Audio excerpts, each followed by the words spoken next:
Hermanos, buenos días, Dios los bendiga a cada uno de ustedes. Los saludo en el nombre de nuestro Señor Jesucristo y sean todos bienvenidos. Quiero dar la bienvenida a Isabel Coronel. Isabel Coronel. Isabel Coronel. Dios le bendiga, bienvenida a la iglesia. Sí, bendiciones. Y también a mi hermana Dina, hermosa. Dios te bendiga, Dina. Bienvenida, mi hermanita. Después de tiempo te vemos, damos gracias al Señor que estés aquí con nosotros nuevamente, ¿sí? Saludos también a los hermanos que están en casa, que están presentes en este servicio. Que Dios los bendiga, mis hermanos. Vamos a ponernos en una actitud de oración para poder comenzar este servicio, ¿sí? Les pido por favor que inclinen sus rostros y vamos a orar. Padre amado, nos hemos deleitado y nos hemos gozado en este tiempo de adoración, de alabanza. Tu palabra dice que debemos gozarnos y alegrarnos en su persona, en su palabra, en sus promesas, y todo lo que respire alabe al Señor. Te damos gracias por darnos esta libertad de adorarte así con todo nuestro ser, con todo nuestro corazón.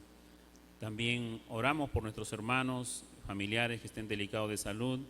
Señor mi Dios, que tu palabra sostenga la fe de cada uno para que se vean fortalecidos en estos tiempos, Señor, y les proveas para todas sus necesidades.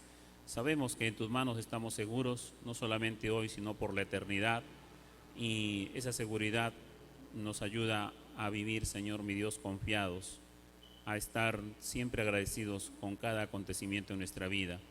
Padre, dejamos todas las preocupaciones, los afanes que perturban a veces, que preocupan, lo dejamos todo en tus manos, Señor mi Dios, porque apartado de usted nada podemos hacer. Estamos aquí reunidos para reconocerte que eres el único Dios, para adorarte porque eres el único Dios vivo y verdadero, y porque anhelamos que nuestra vida sea edificada a través de su palabra. Muchas gracias, Señor, en el nombre de Jesús. Amén y amén. Bien, hermanos, por favor, vamos a ir al libro de Romanos, en el Nuevo Testamento.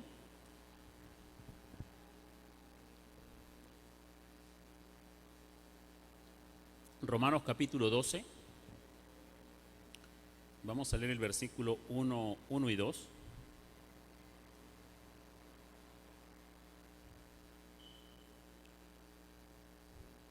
Romanos capítulo 12. Sí. Dice así la Escritura, en el capítulo 12, versículo 1 y 2 dice: así que, hermanos, os ruego por las misericordias de Dios que presentéis vuestros cuerpos en sacrificio vivo, santo, agradable a Dios, que es vuestro culto racional. No os conforméis a este siglo, sino transformaos por medio de la renovación de vuestro entendimiento, para que comprobéis cuál sea la buena voluntad de Dios, agradable y perfecta. Hasta aquí nomás vamos a leer, y a partir de hoy vamos a comenzar una serie de temas que van a ser expuestos a partir de este capítulo 12 de Romanos. El capítulo 13 lo hemos tratado el año pasado, algunas cosas de repente recordaremos allí, pero vamos a continuar con el 14, 15 y 16 en las semanas que vienen, ¿sí? Hay hermanos que van a ser muy bendecidos porque están leyendo constantemente cada semana, no solamente una vez, sino varias veces estos capítulos, y creo que el 17, me parece, debe terminar la lectura del libro de Romanos según el plan que se les ha dado, ¿no? Así es que vamos a estar tratando estos temas que tienen que ver con la vida práctica del creyente, ¿sí? El año pasado, o mejor dicho, la semana pasada, les compartí un mensaje animando a la congregación de que este año 2022 es un año en el cual tenemos que confiar más en Dios, en el cual debemos afirmarnos más en nuestra fe. El profeta Sofonías hacía un llamado de volverse a Dios, de escuchar su voz, escuchar su palabra y de considerar sus caminos para volverse a Dios, ¿no? Hubieron quienes hicieron caso a ese llamado, otros no. Y que a partir de ese ejemplo que el Señor ha dejado para aprender lecciones marcadas en la historia del pueblo de Israel, pues Dios no ha cambiado, Él sigue haciendo el mismo llamado. Y este año 2022 nosotros debemos reflexionar, debemos meditar y humildemente debemos volvernos de todo corazón a Dios. Volverse de todo corazón a Dios no quiere decir asistir a la iglesia nada más o servir en un ministerio, sino que hay algo más profundo ahí en lo que significa volverse de todo corazón a Dios. En estos tiempos difíciles, Cristo es nuestra ancla fuerte y segura. ¿Sí? Él es nuestra ancla fuerte y segura en quien podemos confiar con todo nuestro ser en este nuevo año, en este nuevo periodo de la existencia de la raza humana. Pero el decir yo confío en Dios, el decir yo le dejo todo al Señor, el decir lo he dejado todo en las manos de Dios y estoy confiado, no es todo, sino no es lo único que tenemos que decir, no es lo único que tenemos que de esa manera poner nuestra confianza en el Señor. Es cierto que tenemos que decir que dejamos todo en las manos de Dios, que estamos confiando en el Señor, pero el hecho de entregarle todas nuestras preocupaciones y afanes al Señor y dejarlo todo en sus manos, no quiere decir que nosotros ya nos limpiamos de toda responsabilidad y le dejamos todo al Señor, sino que hay una parte que nos corresponde a nosotros como creyentes de hacer. Y esa parte implica necesariamente que cada uno de nosotros seamos responsables con nuestra fe, seamos responsables con nuestra vida delante de Dios, ¿sí? Así es que para comprobar que podemos confiar plenamente en Dios en este nuevo año, debemos cumplir con unas pautas claras y precisas que Dios demanda de cada uno de sus hijos. Quiere decir que no es suficiente decir lo dejo todo en la mano de Dios y yo me quedo quietecito y no hago nada más, ¿no? Sino que la palabra, la escritura siempre nos demanda a que nosotros estamos llamados a asumir nuestra responsabilidad de nuestra fe. Por lo tanto, hay pautas específicas que debemos cumplir y que no las podemos eludir. Son responsabilidades ineludibles para cada creyente. ¿Qué es una responsabilidad ineludible? Si usted tiene un contrato laboral y tiene que trabajar, una responsabilidad ineludible es no faltar, ¿no? Una responsabilidad ineludible de cuidar nuestros seres, desayuno, almuerzo, ¿verdad? No podemos dejar de desayunar y almorzar. Algunos dejan de cenar, bueno, eso es muy relativo, pero creo que todos desayunamos y almorzamos, ¿no? Para cuidarnos. Es algo ineludible, no lo podemos separar. El día de hoy estamos en un tiempo de ayuno y oración y eso es una excepción porque decidimos pues concentrarnos un poco más espiritualmente en las cosas del Señor. Pero estos ejemplos que le he dado es para que tengamos en mente en la introducción de este mensaje que delante de Dios tenemos responsabilidades que no podemos eludir, que no podemos postergar, que no podemos pasarlas por alto. Y una de ellas es nuestra vida personal delante de Dios, ¿sí? El apóstol Pablo le da a la iglesia de Roma, y no solamente a la iglesia de Roma, sino a todas las iglesias donde se leyó su carta y a todas las iglesias donde hasta el día de hoy se lee su carta, ¿sí?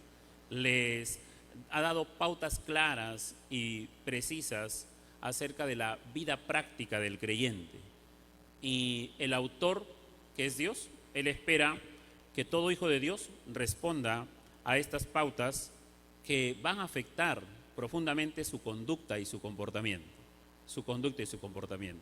Los mayores problemas que tenemos en nuestra vida son a raíz de nuestra conducta y nuestro comportamiento, ¿sí? Tomamos decisiones erradas en nuestra vida porque nacen de una conducta inapropiada, de un comportamiento inapropiado. Entonces, nosotros como creyentes estamos llamados a que nuestra conducta, nuestro comportamiento, nuestra manera de vivir debe ser una responsabilidad que asumimos para presentarla delante de Dios todos los días. Y eso es lo que Pablo se encarga aquí desde el capítulo 12, 13, 14, 15 y 16 del libro de Romanos, ¿ya?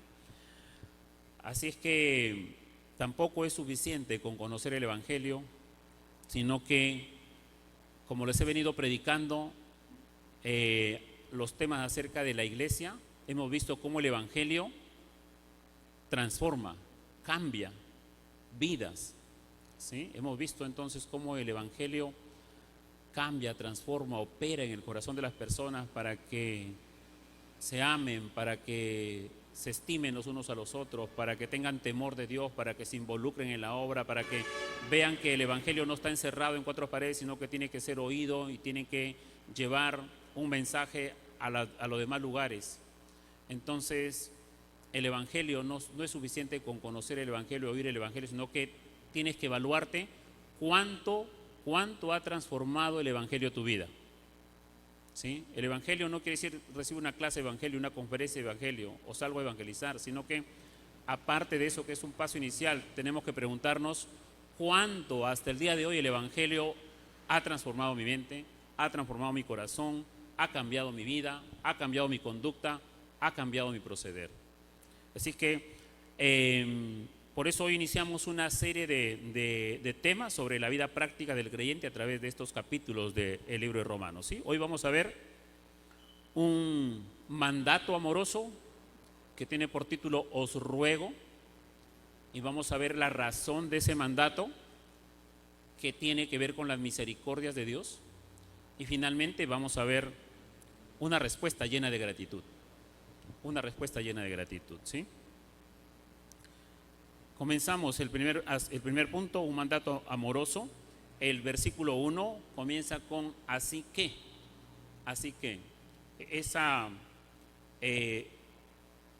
corta expresión con dos palabras, así que, nos debemos preguntar así que, ¿qué significa ese así que? ¿Sí? Ese así que es un conector gramatical de todo lo que la carta viene desarrollando desde el capítulo 1 hasta el capítulo 16. Aquí hay un conector. Esto quiere decir que este es un nuevo comienzo, por decirlo así, pero que está conectado con todo lo que Pablo ha dicho desde el capítulo 1 hasta el capítulo 11, versículo 36.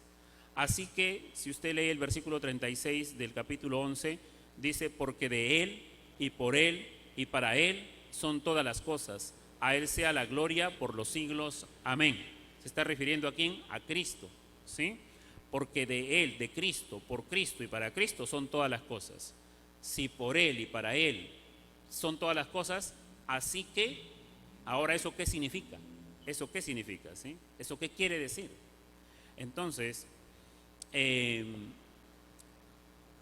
Pablo comienza aquí a conectar desde el capítulo 1 hasta el capítulo 11 todo lo que ya él ha venido hablándole a la iglesia de Roma. ¿Y qué es lo que le ha hablado? Con toda claridad, Pablo ha establecido los fundamentos de la fe, con toda claridad y con toda certeza. Él ha establecido, por ejemplo, en los primeros capítulos, el gran problema del pecado que tiene el hombre. Todos estamos destituidos de la gloria de Dios, ¿sí? Así dice Romanos en el capítulo 3. Entonces, primero, él presenta el gran problema del pecado. Todas las personas son pecadoras.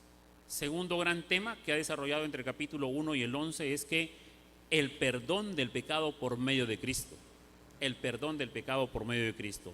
Solo se puede llegar a ser perdonado y a ser justo ante Dios mediante, ¿qué? Mediante la obra redentora de Jesucristo, quien murió en la cruz para perdonar nuestros pecados, ¿sí? Así que ahí tenemos los dos primeros grandes temas del libro de Romanos entre el capítulo 1 y el capítulo 11.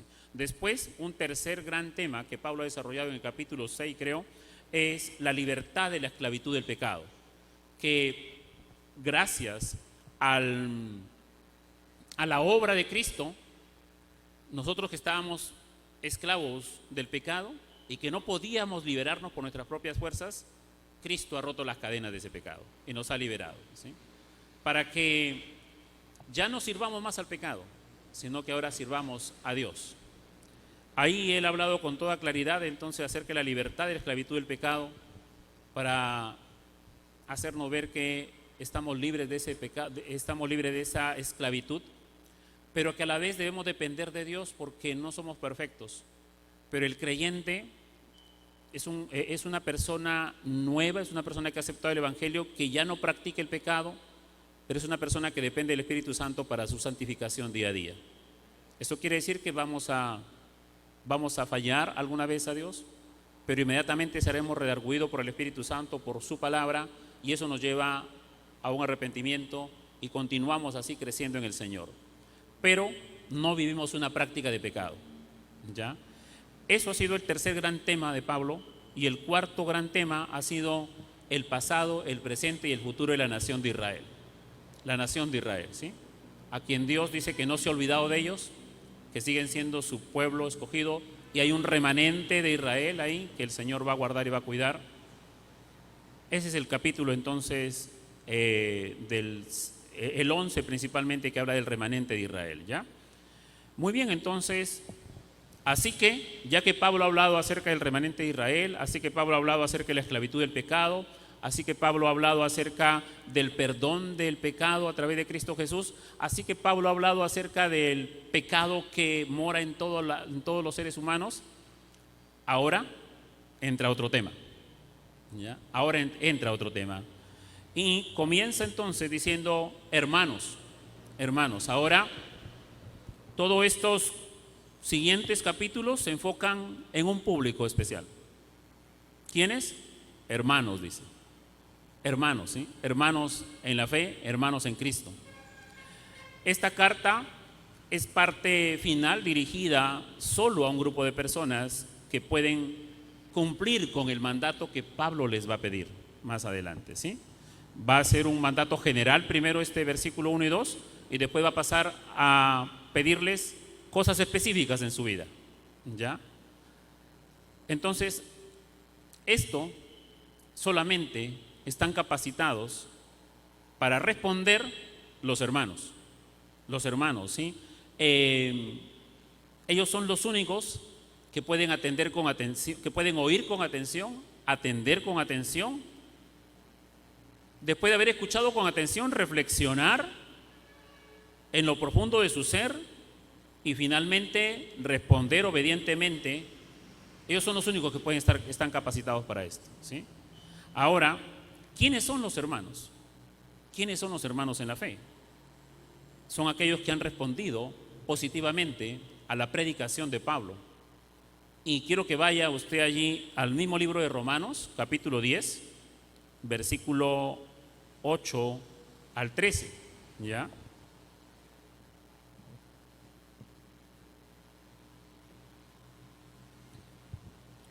Dice, desde el versículo 8, mas, ¿qué dice? Cerca de ti está la palabra, en tu boca y en tu corazón está la palabra de fe que predicamos, que si confesares con tu boca que Jesús es el Señor, y si creyeres en tu corazón que Dios le levantó de los muertos, serás salvo. Porque con el corazón se cree para justicia, pero con la boca se confiesa para salvación. Versículo 11, pues la Escritura dice, todo aquel que en él creyere no será avergonzado, porque no hay diferencia entre judío y griego, pues el mismo que es Señor de todos, es rico para con todos los que le invocan, porque todo aquel que invocar el nombre del Señor será salvo, ¿sí? Será salvo. Entonces Pablo está hablándole a un hermano. ¿Quién es el hermano? El hermano es una persona que ha aceptado el Evangelio de Jesucristo y que ha confesado con su boca que Jesucristo es su Señor, que ha confesado con sus labios que Dios le levantó de los muertos, ¿sí? Así es que así es el título, ¿sí? Así que, hermanos, esto quiere decir que lo que viene de aquí en adelante, todo lo que vaya a demandar estos capítulos, solamente puede ser oído, atendido y respondido en obediencia por los que han confesado con su boca que Cristo es su Señor, que Jesucristo es su Señor, que Jesucristo es su Señor y Salvador, ¿sí? Ese es un hermano, ¿ya?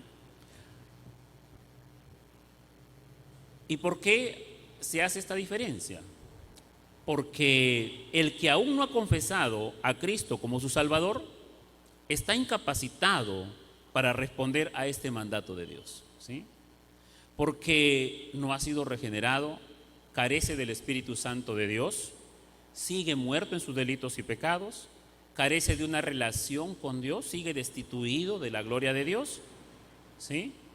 Y como dice 1 Corintios 2:14, y no percibe las cosas que son del Espíritu de Dios, porque para él son locura y no las puede entender, porque se han de discernir espiritualmente. Y como no tiene el Espíritu Santo de Dios, no puede discernir espiritualmente. La obra soberana de Dios puede hacer lo que para nosotros es irracional, incoherente, ¿sí? Porque Él puede obrar en ese momento también a través de la predicación de su palabra y hacer que la persona en ese momento acepte a Cristo, comprenda lo que se le está predicando y sea llamado también como un hermano en Cristo Jesús, ¿sí? Él es soberano para actuar cuando se predica su palabra, ¿sí? Pero si una persona no tiene el Espíritu Santo de Dios, lo que se pide de aquí en adelante o cualquier exposición de la palabra le va a parecer una locura, le va a parecer raro, le va a parecer irracional, le va a parecer que nosotros estamos locos, ¿ya? ¿Sí? Y eso es lo que dice la Escritura, ¿sí? ¿Por qué? Porque lo que leemos, escuchamos y predicamos se debe discernir espiritualmente. Espiritualmente. Muy bien, entonces, ¿cuántos hermanos en Cristo hay aquí en esta mañana? Entonces aquí no hay nadie que no vaya a escuchar esto, entonces, ¿ok? Esto es para ustedes, ¿sí? Mi hermano, ¿sí? Para mí, para todos nosotros, ¿ok? Y eso es importante, poder atender bien y ser observador de lo que dice la Escritura, ¿ya? Porque si no le vamos a estar pidiendo a una persona algo que no puede cumplir, ¿por qué? Porque todavía no es un creyente. Usted le va a pedir a su esposo que cumpla esto, entonces, que le ame, que le trate bien, que le perdone, que sea diligente, que le puede pedir muchas cosas, pero él puede ser que esté viniendo a la iglesia, pero si aún no ha recibido a Cristo, si aún no ha invocado su necesidad de aceptar a Cristo como Salvador, si aún no ha visto su pecaminosidad, no ha visto entonces que es un pecador y no ha visto entonces que en lugar suyo Cristo ha tomado su lugar en la cruz y no ha aceptado a Cristo como Señor y Salvador, él sigue todavía muerto espiritualmente y no puede responderle a lo que usted le exige. Por más que usted lo forceje, no va a responder ya, no va a responder, ¿ok? Entonces, igual con sus hijos también, sus hijos jóvenes, adolescentes, si no han recibido a Cristo, por más que usted los castigue, por más que usted les restrinja, por más que usted les hable, lo primero que usted tiene que rogar es que ellos acepten a Cristo como Señor y Salvador. Es el primer paso, ¿ya? Muy bien, entonces, vamos a continuar. Viene la rogativa de Pablo, la rogativa, ¿sí? Parakaleo es el término griego, y cuando escuchamos parakaleo, algunos hermanos antiguos en la fe saben que Paracletos es el nombre griego para el Espíritu Santo, ¿sí? Así es que esto quiere decir lo siguiente, mis amados hermanos, que este término parakaleo tiene diferentes sentidos. Y aquí yo quiero decirle algo a mis hermanos que muchas veces reciben o se conectan o están viendo prédicas a veces en las redes sociales, y no estamos en contra de eso, está bien, pero tienen que tener discernimiento y tienen que consultar siempre, ¿ya? Porque, por ejemplo, esta palabra parakaleo tiene 4 sentidos. Puede ser llamado al lado de uno, puede ser suplicar, puede ser exhortar, puede ser consolar. ¿Cuál de esas aplico a este pasaje? Si yo no conozco bien cómo hacer un verdadero estudio, puedo usar cualquiera de estas palabras, ¿sí? Pero la palabra correcta y precisa, el sentido es llamar al lado. Es el sentido de esta palabra os ruego, ¿sí? Os ruego, llamar al lado, ¿ya? Y es el verbo más frecuente para rogar, para ruego y para rogativa. Y según el diccionario Vines del griego, dice la siguiente definición, dice llamar al lado de uno y de ahí llamar en auxilio de uno. Y se utiliza para un llamado de auxilio entonces, ¿sí? Llamar al lado de uno y llamarlo para un auxilio.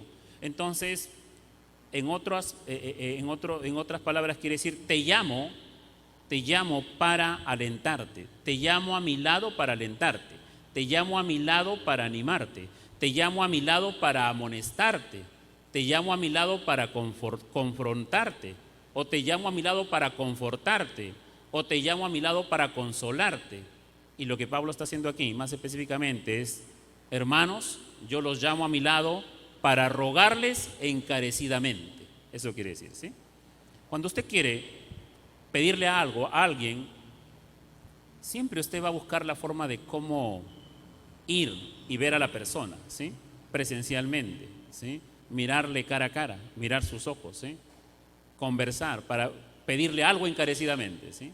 Normalmente buscamos esa reunión, ¿sí? No hacerla de una manera impersonal.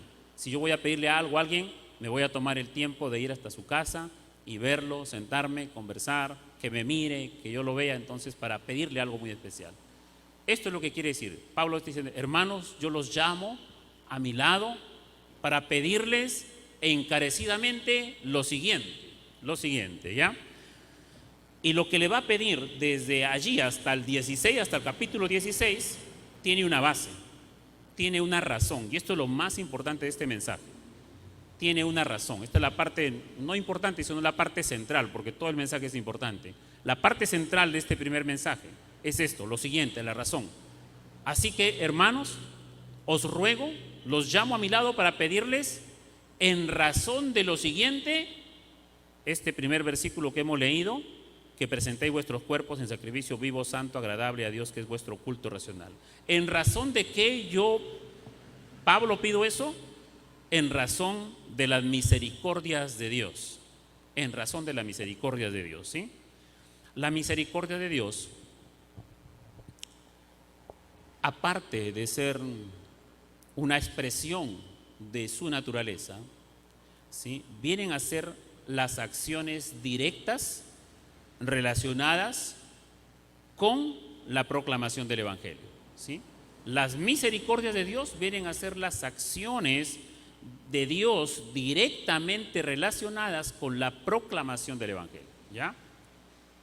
Entonces, Pablo está usando para pedirle a sus hermanos lo siguiente, acude a una razón. ¿Cuál es esa razón? Las misericordias de Dios, ¿ya? Vamos a aterrizar qué significa eso, ¿sí? Algunos versículos para sustentar lo que he dicho, que está relacionada con la proclamación del Evangelio. Efesios 2, 4 al 7, vamos a leer nada más una parte. Pero Dios, que es rico en misericordia, por su gran amor con que nos amó, aun estando nosotros muertos en pecados, nos dio vida juntamente con Cristo. Por gracia sois salvos, ¿sí? Entonces ven que la misericordia está relacionada ¿con qué? Con la salvación, con el Evangelio, ¿ya? Otro versículo, 1 Pedro 1:3. Bendito el Dios y Padre de nuestro Señor Jesucristo, que según su grande misericordia nos hizo renacer para una esperanza viva por la resurrección de Jesucristo de los muertos. ¿Cómo hemos llegado a nacer de nuevo? Por la proclamación del Evangelio y gracias a las misericordias de Dios, ¿sí? Por eso es que somos nuevas criaturas en Cristo Jesús. Las cosas viejas que pasaron y aquí todas son hechas nuevas. ¿Cómo ha habido ese cambio? Gracias a las misericordias de Dios, ¿sí? Bendito el Dios y Padre de nuestro Señor Jesucristo, que según su grande misericordia nos hizo renacer de nuevo, dice, ¿sí? Otro versículo, por las misericordias de Dios, porque Él es el Padre de misericordia, dice 2 Corintios versículo 1 al 3. Entonces, las misericordias de Dios son las acciones relacionadas con la proclamación del Evangelio, ¿ya?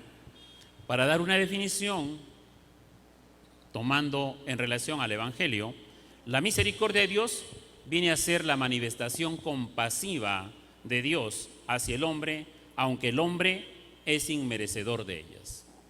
Aunque el hombre es inmerecedor de ellas. A Adán y a Eva se les dio un paraíso. Adán y Eva gozaron de la perfecta comunión con Dios. A Adán y Eva gozaron de un huerto hermoso que Dios les dio a ellos. Gozaron de un cuerpo perfecto, ¿sí? Pero cuando pecaron, ¿qué merecían por su pecado, por su desobediencia? Según el mismo libro de Romanos dice que la paga del pecado es muerte, ¿sí?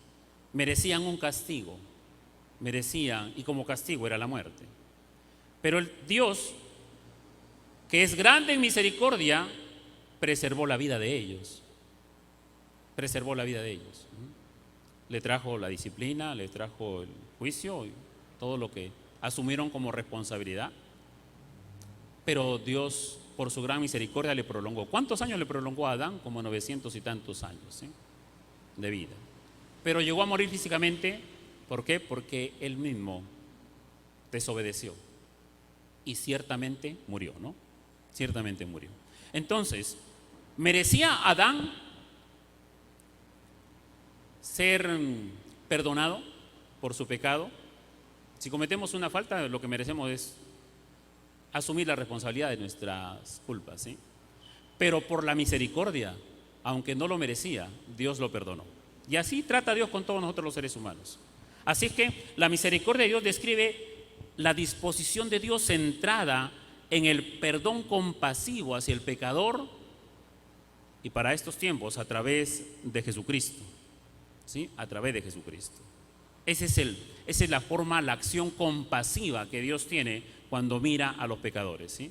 De perdonarlos a pesar de, pero si esa persona reconoce, se arrepiente y acepta a Cristo como Señor y Salvador.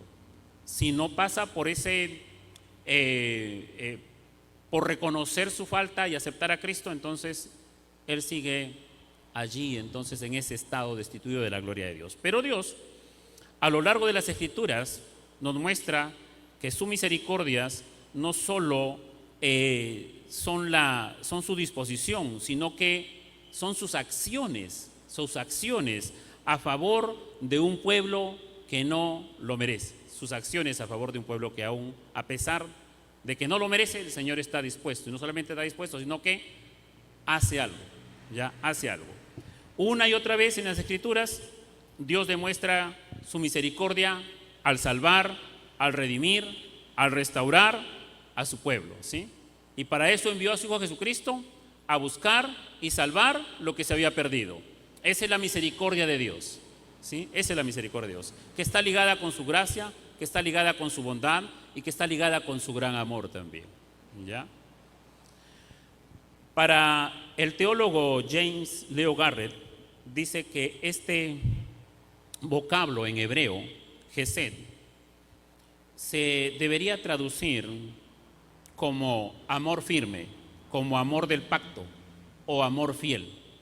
Y eso es lo que vemos cuando leemos a los profetas. Eso es lo que vemos cuando leemos el Antiguo Testamento. El amor fiel de Dios, el amor hacia su pacto, el amor que Él hizo en su pacto con Abraham, con Isaac, con Jacob, ¿sí? En amor fiel a ese pacto es que Dios responde siempre ante su pueblo, aunque no lo merece, con misericordia, ¿sí? Por eso voy a citarles dos textos del Antiguo Testamento, Miqueas 7, del 18 al 20, y después otro texto, ¿sí? Por ejemplo, Miqueas dice: ¿qué Dios como tú, que perdona la maldad y olvida el pecado del remanente de su heredad?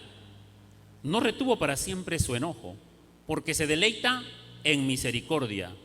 Él volverá a tener misericordia de nosotros, sepultará nuestras iniquidades y echará en lo profundo del mar todos nuestros pecados. Cumplirá la verdad a Jacob y a Abraham la misericordia que juraste a nuestros padres desde tiempos antiguos, ¿sí? Eso dice Miqueas, ¿ya? Yo lo voy a leer, después lo pueden buscar porque de repente es un libro donde habitualmente no es fácil de encontrar, ¿sí? No se preocupe, ponga atención acá, ¿sí? Ponga atención. Entonces, ¿qué dice el profeta Miqueas? Lo siguiente: ¿qué Dios como tú, que perdona la maldad y olvida el pecado del remanente de su heredad? No retuvo para siempre su enojo, porque se deleita en misericordia, dice, ¿sí? Él volverá. Mire, nuevamente dice, Él volverá. Miqueas está en un tiempo donde el pueblo de Israel ha desobedecido una vez, 2 veces, 3 veces. El Señor le tuvo paciencia 100 años, 200 años, 300 años, 400 años. Y Miqueas ve todo ese panorama y dice, Él volverá a tener de nosotros misericordia, ¿sí? Él volverá a tener misericordia de nosotros. Sepultará nuestras iniquidades, echará en lo profundo del mar todos nuestros pecados. Y Él va a cumplir a Jacob y a Abraham la misericordia que juraste a nuestros padres desde tiempos antiguos, ¿no? Por eso es que este teólogo da esta definición y dice que la misericordia en el Antiguo Testamento se debería definir como el amor firme de Dios, el amor leal de Dios, el amor al pacto que Dios hizo con su pueblo, ¿sí? Con su pueblo, que a pesar que fue un pueblo desobediente, como dice Lamentaciones 3:22 al 23, por las misericordias de Jehová no hemos sido consumidos, porque nunca decayeron sus misericordias. Nuevas son cada mañana, grande es tu fidelidad, ¿sí? Grande es tu fidelidad, ¿sí? ¿Y dónde estaba Jeremías escribiendo esto? En un momento, en un tiempo donde Babilonia había tomado Israel y el Señor en su fidelidad había permitido que esto suceda, ¿sí? Pero se sigue teniendo una esperanza porque Dios es fiel a su pacto. Dios tiene un amor fiel, ¿sí? Un amor fiel. Por eso es que Lamentaciones dice, por la misericordia de Jehová no hemos sido consumidos, o sea, no hemos sido eliminados del todo como nación, ¿sí? Sigue habiendo un remanente por la misericordia de Dios, ¿sí? Por la misericordia de Dios sigue habiendo un remanente que no hemos sido consumidos. ¿Por qué? ¿Porque éramos buenos? No, porque nunca decayeron la misericordia de nuestro Dios. Nunca decayeron sus misericordias. Animaos, hermanos, porque nuevas son cada mañana. ¿Por qué? Porque grande es su fidelidad, ¿sí? Grande es su fidelidad. Así animaba Jeremías a su pueblo, ¿sí? Así es que vemos entonces este contexto acerca de las misericordias de Dios. La razón por la que Pablo dice, así que hermanos, presenten sus cuerpos en sacrificio santo y agradable a Dios, tiene una razón. El que no entiende esta razón, el que no comprende esta razón, no puede entregar su cuerpo vivo, santo y agradable a Dios. Las razones son la misericordia de Dios. Estas incluyen las muchas bendiciones gratuitas o dones de gracia que Pablo ha tratado en los 11 capítulos anteriores al capítulo 12. Por eso los hermanos que se conectan con nosotros aquí entonces y quienes les he dado un plan de lectura y están llevándolo obedientemente, van a entender y comprender mejor, ¿sí? Voy a citar algunas de esas misericordias, ¿sí? La misericordia de Dios. Primero, la misericordia de Dios se refleja en su poder de salvación, ¿sí? El Evangelio es poder de Dios para todo aquel que cree, ¿sí? Eso está en Romanos 1:16. Las misericordias, véanlo por favor ahí en Romanos, si tienen abierto su libro de Romanos. Vamos a revisarlo rápidamente, ¿sí? Romanos 1:16. La misericordia de Dios se refleja en su poder de salvación. Porque no me avergüenzo del Evangelio, porque es poder de Dios para salvación a todo aquel que cree, al judío primeramente y también al griego, dice, ¿sí? Ahí está, la misericordia de Dios reflejada en el poder de su salvación. Las misericordias de Dios se reflejan en su gran bondad hacia quienes Él salva. Versículo 4, capítulo 2. O menospreciáis las riquezas de su benignidad, paciencia y longanimidad, ignorando que su benignidad te guía al arrepentimiento, ¿sí? Entonces sus misericordias se reflejan en su bondad hacia quienes Él salva. Para eso Dios envió a su Hijo, para buscar lo que se había perdido, ¿sí? El hombre está muerto en sus delitos y pecados, pero Dios, por su misericordia, por su benignidad, por su paciencia, su longanimidad, por su amor, ¿sí?, está buscando a los pecadores los busca a través de una prédica, de una enseñanza, los busca a través de un mensaje en la radio, los busca a través de un mensaje en las redes sociales, lo busca a través de su palabra escrita. Él no se cansa de estar buscando y buscando a los pecadores, ¿sí? Por su benignidad, entonces, por su misericordia, por su bondad, Él los va guiando hacia el arrepentimiento, ¿sí? Para que se arrepientan y para que acepten a Cristo como Señor y Salvador, y para que sus labios confiesen que Cristo es su Señor, ¿sí? Entonces, ahí está el Señor, por su misericordia. Su misericordia se refleja en su gran bondad, en su gran paciencia hacia quienes Él salva. Sus misericordias nos traen perdón y la propiciación de nuestros pecados. 3:25. A quien Dios puso como propiciación por medio de la fe en su sangre, para manifestar su justicia, a causa de haber pasado por alto en su paciencia los pecados pasados, dice, ¿sí? Entonces vemos que por su misericordia Dios puso a su Hijo Jesucristo como propiciación para pasar por alto nuestros pecados, para perdonar nuestros pecados. Por su misericordia, ¿sí?, el Señor nos trae vida eterna. Romanos 5:21. Para que así como el pecado reinó para muerte, así también la gracia reine por la justicia para vida eterna, mediante Jesucristo Señor nuestro, ¿sí? Por su misericordia, entonces tenemos vida eterna. La misericordia de Dios nos trae en la resurrección de nuestros cuerpos. Es una esperanza que Dios ha prometido a todos los que hemos confesado su nombre. La misericordia de Dios no solamente nos trae la salvación, la justificación, la santificación, sino que la misericordia de Dios también nos ayudan a que nosotros podamos ir cada día conformándonos más y más a la imagen de su Hijo, por su misericordia. Romanos 8:29. Porque a los que antes conoció, también los predestinó, para que fuesen hechos conforme a la imagen de su Hijo, para que Él sea el primogénito entre muchos hermanos, ¿sí? Por su misericordia es que vamos creciendo en nuestro carácter para asemejarnos más y más al carácter del Hijo de Dios. Por su misericordia. Por su misericordia Él traerá la glorificación de nuestros cuerpos, ¿sí? Por su misericordia.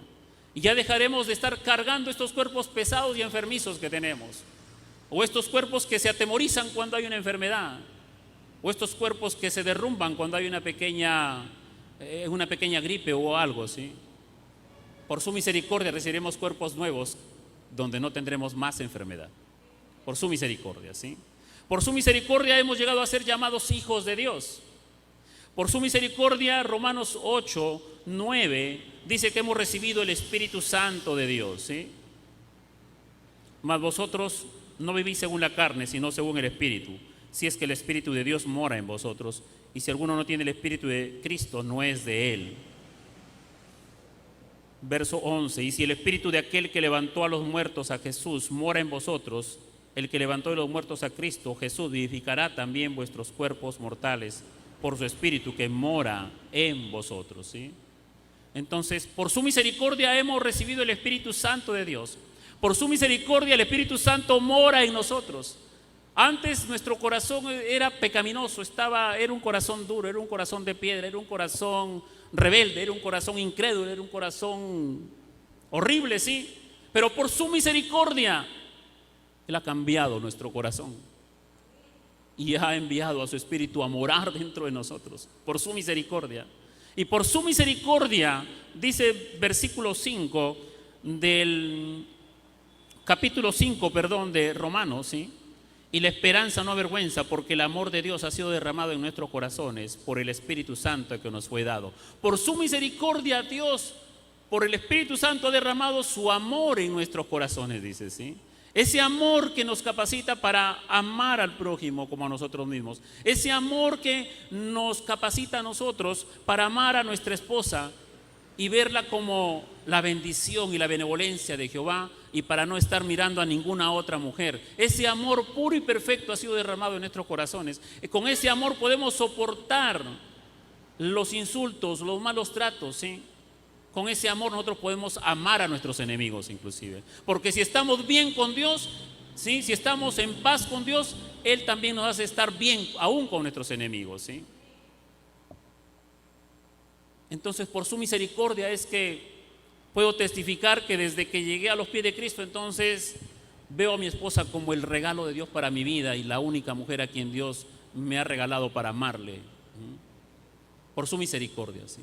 Los jóvenes, por la misericordia de Dios y porque el Espíritu Santo ha sido derramado en sus corazones, pueden separarse y apartarse para honrar a Dios hasta el día de su matrimonio. Solamente cuando se entiende la razón de qué significa la misericordia de Dios, podemos vivir como Dios demanda de nosotros.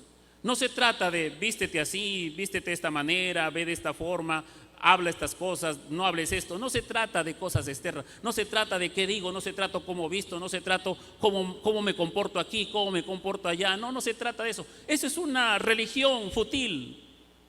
Pero nosotros no vivimos en una religión fútil, vana y vacía.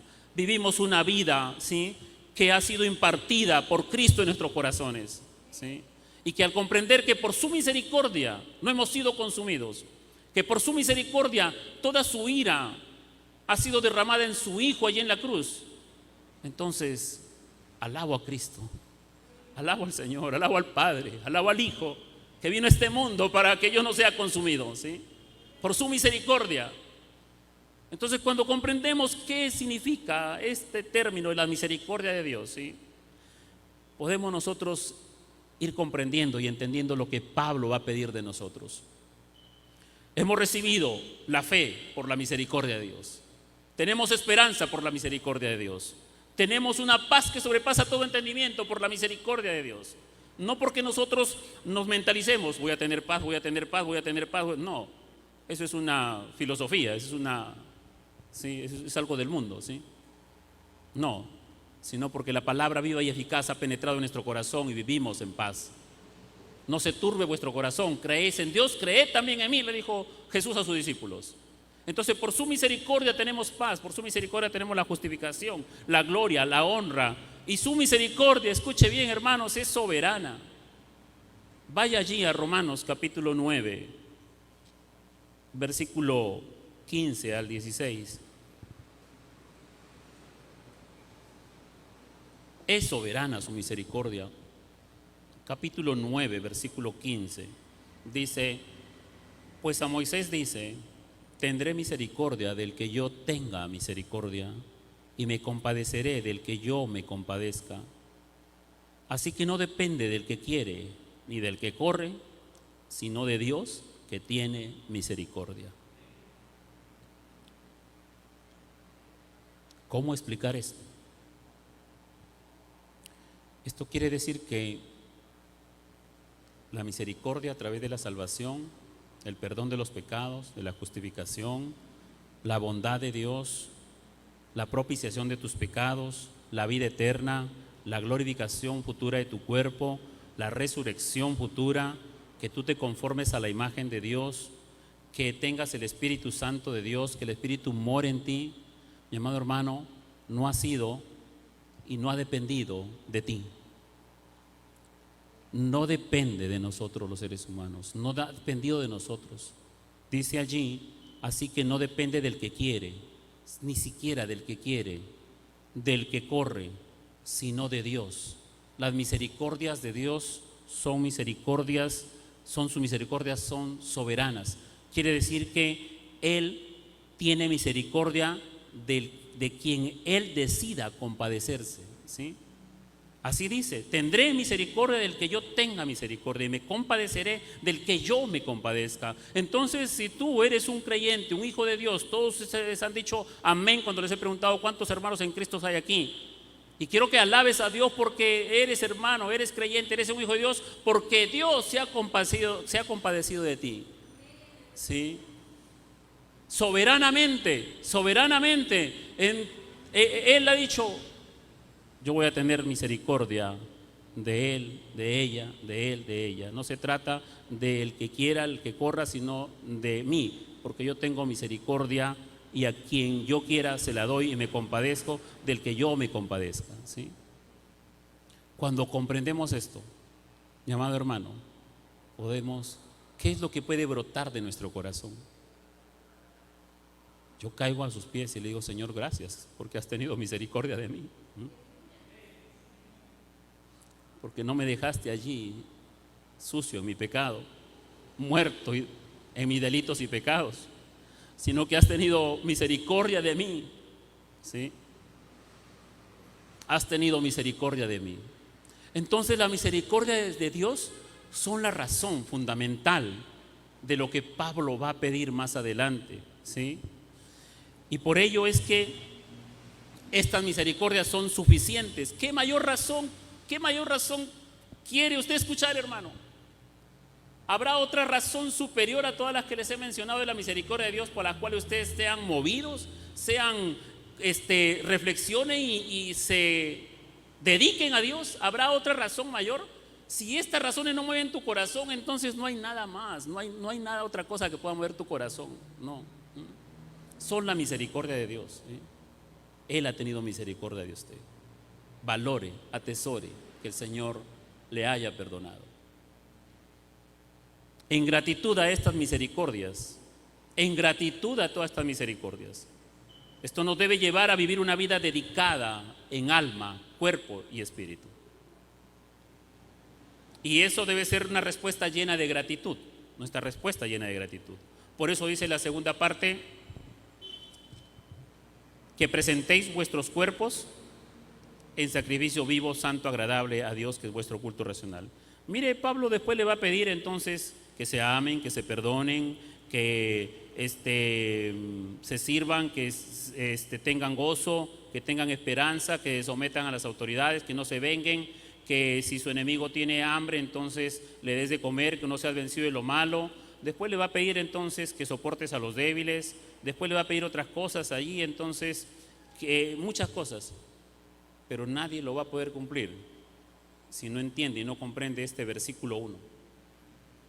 Usted se podrá esforzar, pero si no comprende que tiene que responder primero, no con obras, ¿sí? No con obras, sino que tiene que responder de lo profundo de su corazón, mirando todo lo que Dios ha hecho por sus grandes y ricas misericordias, ¿sí? Así solamente podemos presentar nuestros cuerpos en sacrificio vivo, santo y agradable, ¿sí? Mire que los ángeles se presentan delante de Dios. Mire que Zacarías 6:5 dice: y el ángel me respondió y me dijo, estos son los 4 vientos de los cielos que salen después de presentarse delante del Señor de toda la tierra.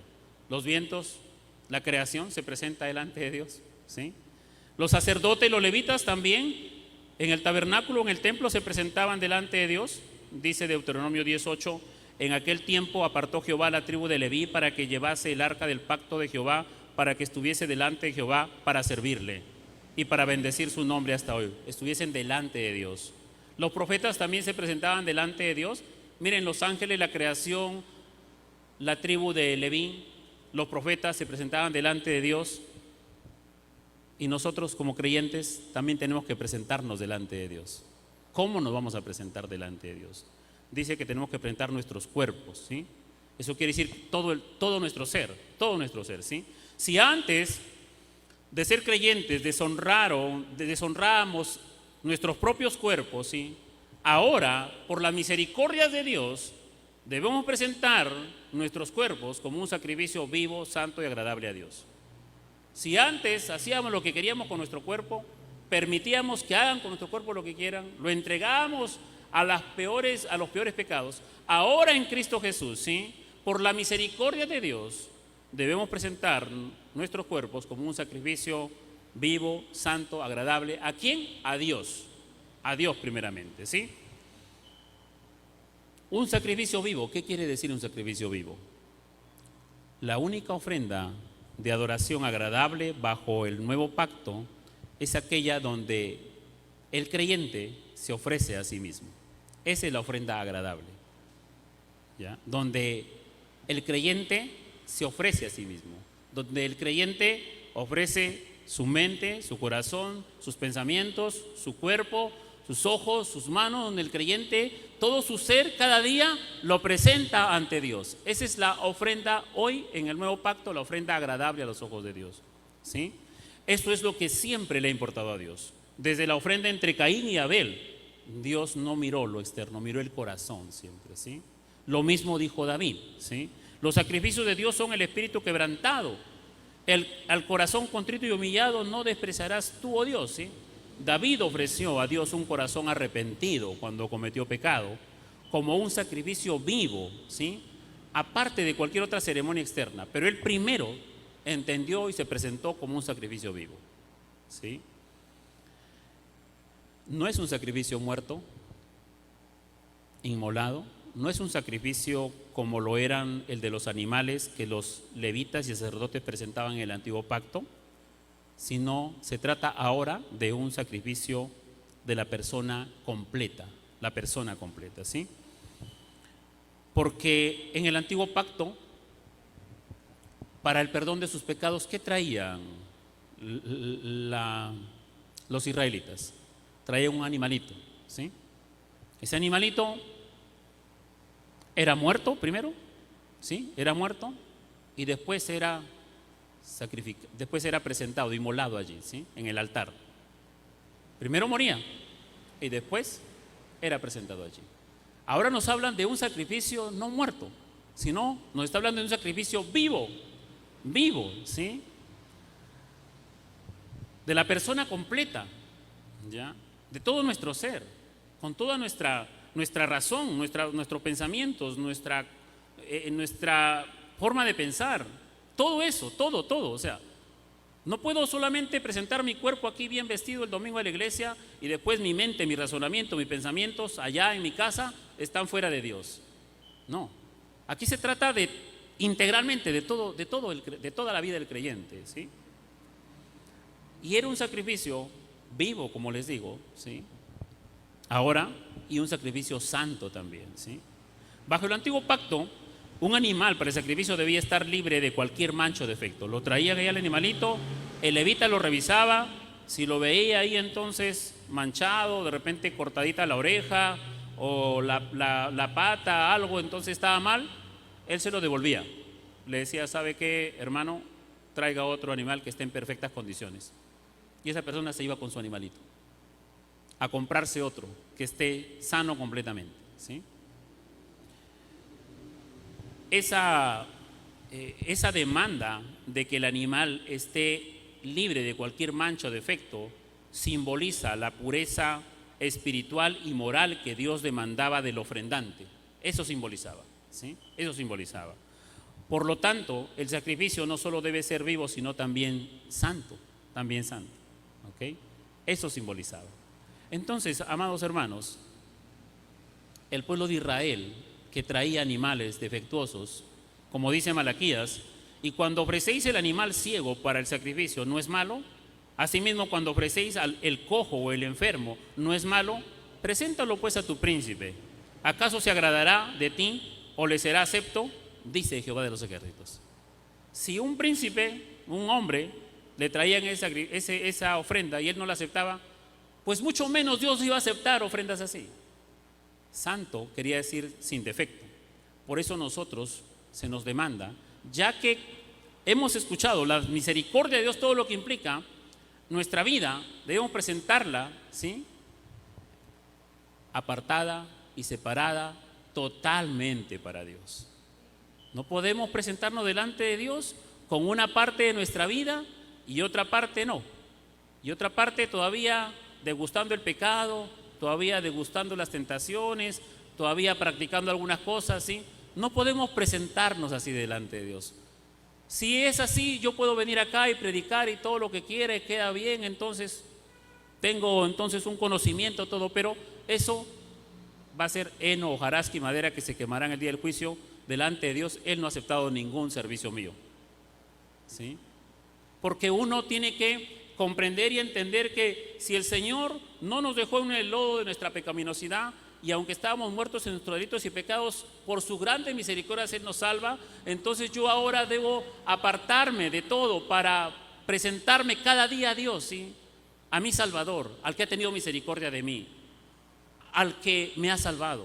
Todos los días yo debo apartarme de todo lo malo, apartarme, ¿sí? Eso es, ¿sí?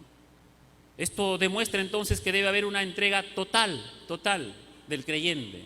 No solamente una parte, sino una entrega total. Y estos adjetivos de sacrificio vivo, santo y agradable, quiere decir que, porque los israelitas se presentaban individualmente allí, ¿ah?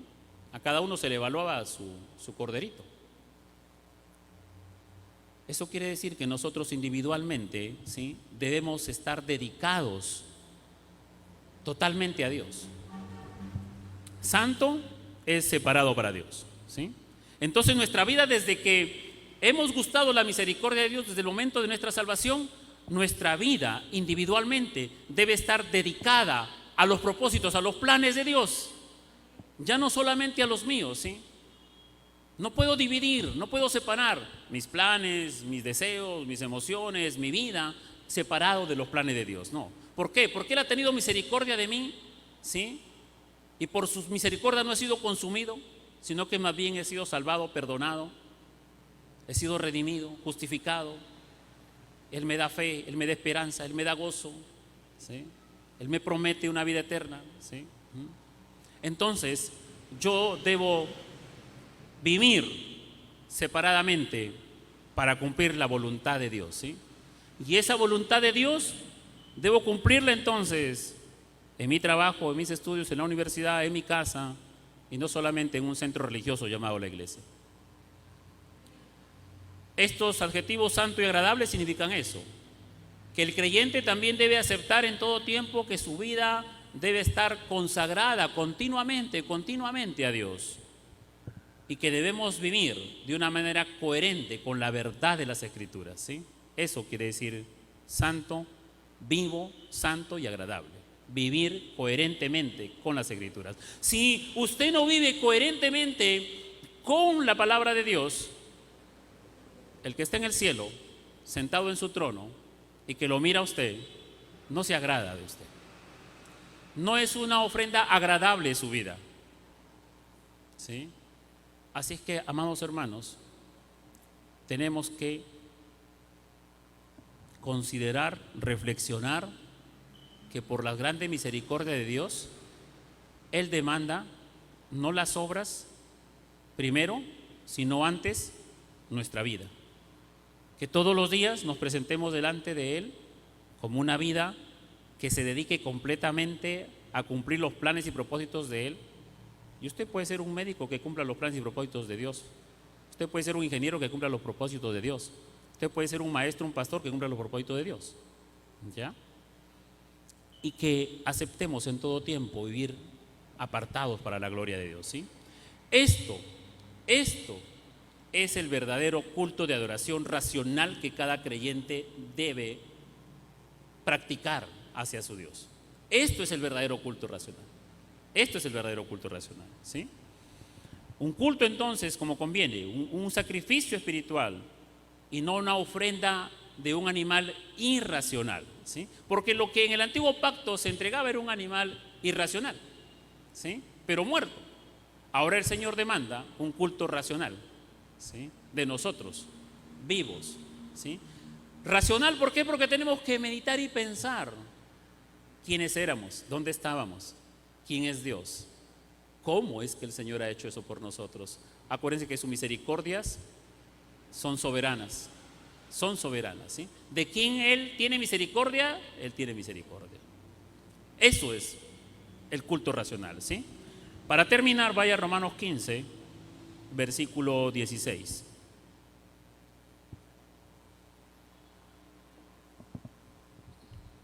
Romanos 15, versículo 16.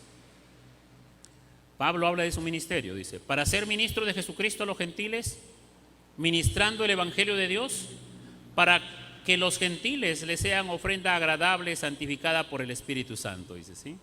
Es decir, por eso le digo que la misericordia tiene relación con el evangelio. Pablo está predicando el evangelio a los gentiles y dice ahí lo siguiente: para que los gentiles le sean ofrenda agradable, santificada por el Espíritu Santo. Ve ahí este pasaje y léalo así, de esta manera conmigo, ¿ya? Para ser ministro de Jesucristo a los gentiles, ministrando el evangelio de Dios, para que yo le sea una ofrenda agradable y santificada a Dios por el Espíritu Santo, ¿ya? para que se me ha predicado el Evangelio, las buenas nuevas, ¿sí? Por la misericordia de Dios, para que producto de esa predicación del Evangelio, de haber recibido la palabra de Dios, yo le sea una ofrenda agradable y santificada por el Espíritu Santo delante de mi Dios, delante de mi Dios. Para eso se nos ha predicado el Evangelio, ¿sí? Para eso.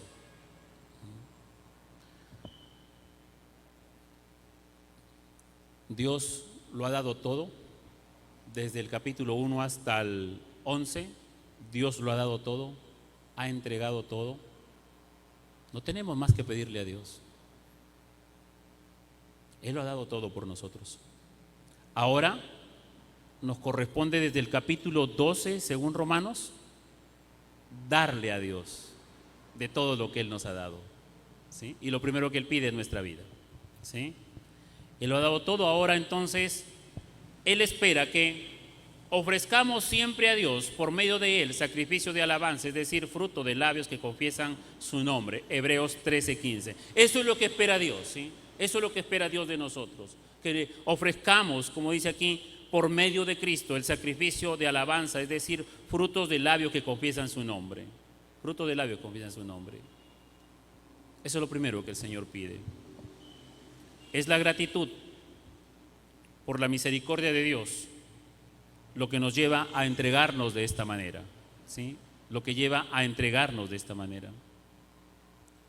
Entonces, hermanos, les pido que reflexione cada uno en su vida cómo está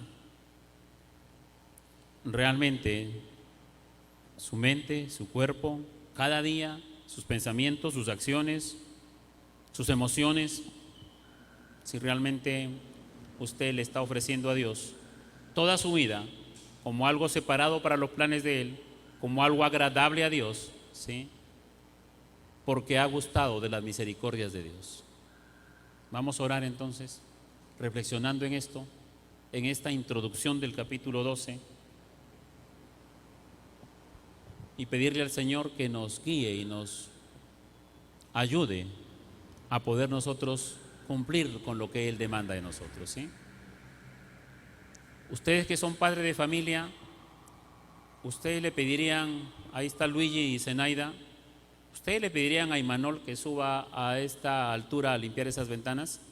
No, pero sí le podemos pedir de repente a Pablo que está aquí, ¿verdad? Ayudado con un andamio que haga eso. Dios nunca nos va a pedir a nosotros algo que no podamos cumplir. Él sabe perfectamente que los que han confesado el nombre de su Hijo Jesucristo, que los que han recibido a Cristo como Señor y Salvador, pueden cada día presentarse como una ofrenda, como un sacrificio vivo, santo y agradable a Dios. Y los que no pueden y están batallando y están luchando, tienen primero que recibir a Cristo como Señor y Salvador. Primer paso, para que el Espíritu Santo venga a morar en ustedes y le dé la capacidad de cada día hacer una ofrenda agradable, santificada para el Señor. Los que quieran realmente tener este compromiso este año de vivir de esta manera, si gustan pueden ponerse de pie y orar al Señor y tomar una decisión en esta mañana de realmente vivir apartados para Dios, vivir para la gloria de Dios, vivir para cumplir sus propósitos, vivir haciendo su voluntad. Vamos a orar entonces, ¿sí? Yo invito a los que quieran hacer este compromiso con el Señor, puedan ponerse de pie, hermano, ¿sí? Y usted realmente vea que un día usted va a estar de pie delante de Dios. Un día usted y yo vamos a estar de pie delante de Dios. Y vamos a darle gracias a Dios porque un día se nos predicó su palabra y fuimos obedientes y la oímos, y eso nos llamó a tomar decisiones. Y aquí estamos, Señor, dándote un reporte de nuestra vida, ¿sí? Si usted no toma una decisión, no se vaya de este lugar sin tomar una decisión. Si usted se va de aquí sin tomar una decisión, o usted que está ahí en su casa apaga esta transmisión sin tomar una decisión, el enemigo se ha robado la palabra, ¿sí? Lo ha distraído, ¿sí? Pero usted que es una persona racional y comprende dónde está y comprende quién es Dios, entonces usted va a tomar una decisión el día de hoy. de todos los días de su vida de aquí en adelante, porque por sus misericordias usted no ha sido consumido, ¿sí? Padre, te damos gracias, Señor. Te damos gracias por tu palabra, gracias por tus grandes misericordias, Señor mi Dios, con la cual nos has dado ricas bendiciones, el perdón, la propiciación de nuestros pecados, la justificación, la salvación por gracia, la vida eterna, que el Espíritu venga a morar en nosotros, su palabra, esperanzas de un cuerpo nuevo, paz, fe, amor, benignidad. Muchas gracias, Señor mi Dios, por todas esas ricas bendiciones. Todo lo que usted ha dado sin nosotros merecerlo, porque usted es soberano, porque de quien quiere usted tiene misericordia, y gracias por haber tenido misericordia de nosotros, Señor, que no nos has dejado fuera. Hoy te queremos pedir perdón porque nuestro cuerpo, nuestra vida muchas veces, Señor mi Dios, no está separada totalmente para usted, pero hacemos un compromiso en esta mañana de vivir para la gloria tuya, de vivir para honrarte, para adorarte, para agradecerte por tan grandes misericordias que has traído a nuestra vida, Señor, para entregarnos totalmente, para dedicar nuestra vida totalmente a usted, Señor. Muchas gracias, Padre, y bendiga a todos mis hermanos y las personas que están aquí, que según su oración sea respondida, Señor mi Dios, por usted, en el nombre de Jesús. Amén y amén. Amén. Amén, hermanos. Dios los bendiga, ¿sí?